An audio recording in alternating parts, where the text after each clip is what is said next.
मेरे early morning cycling vlogs में जो आपको साइकिल नज़र आ रही होती है वो ये वाली साइकिल है।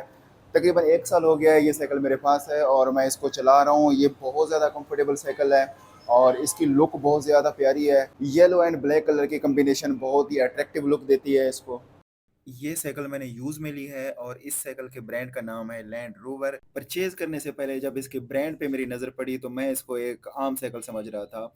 लेकिन जब मैंने इसको परचेज़ किया है और जब मैं इसको लेके आया अपने घर में तो इसकी राइडिंग बहुत ज़्यादा कंफर्टेबल थी, तो मुझे लगा कि वाक़ई ये लैंड रोवर की साइकिल है।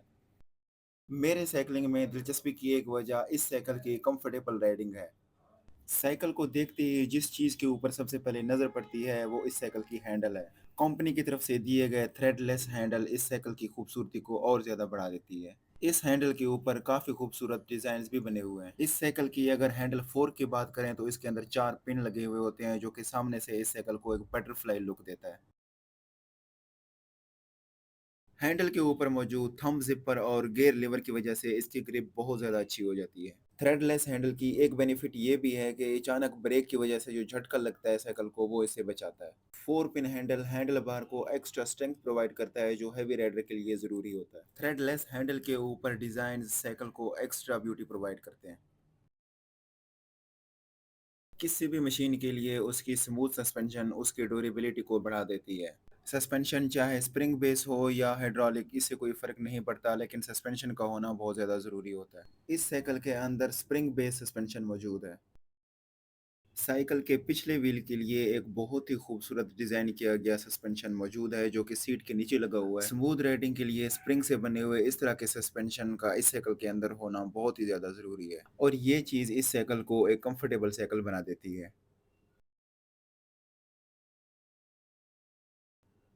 नेक्स्ट हम साइकिल के बहुत ही इंपॉर्टेंट पार्ट के बारे में बात करेंगे जो कि है साइकिल के गियर। साइकिल के गियर मोटर बाइक के गियर से डिफरेंट होते हैं। मोटर बाइक के अंदर गियर इंजन के साथ ट्रांसमिट होते हैं जबकि साइकिल के अंदर डिफरेंट किस्म के गरारीज लगे हुए होते हैं। मेरे इस साइकिल के अंदर 3 फ्रंट गियर्स हैं और 9 बैक गियर्स हैं। इसका मतलब ये है कि फ्रंट में 3 गरारीज लगे हुए हैं और बैक में 9 गरारीज लगे हुए हैं। ये गरारीज साइज में डिफरेंट होते हैं जो कि साइकिल के गियर को मुश्किल और आसान बनाते हैं। साइकिल के गियर सिस्टम को आप ऐसे समझें कि अगर एक बड़े साइज़ की गरारी छोटे साइज़ की गरारी को खींच रहा है, तो साइकिल की पैडलिंग मुश्किल होगी और अगर एक बड़े साइज़ की गरारी बड़े साइज़ की गरारी को खींच रहा है, तो साइकिल की पैडलिंग बहुत ज़्यादा आसान होगी, जो कि ज़्यादातर चढ़ाइयों के लिए यूज़ होते हैं।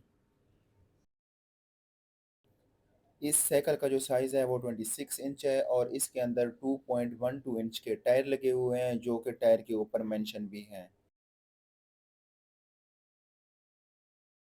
साइकिल के इस हिस्से के बारे में बात करना बहुत ही ज़रूरी है। ये साइकिल एक्चुअली एक फोल्डिंग साइकिल है जो कि एक क्लिप की मदद से फोल्ड हो जाती है। लेकिन फोल्डिंग साइकिल की एक ड्रॉबैक ये होती है कि जो उसकी स्पीड लिमिट हो जाती है। इस वजह से मैंने इसकी फोल्डिंग को परमानेंटली क्लोज कर दिया।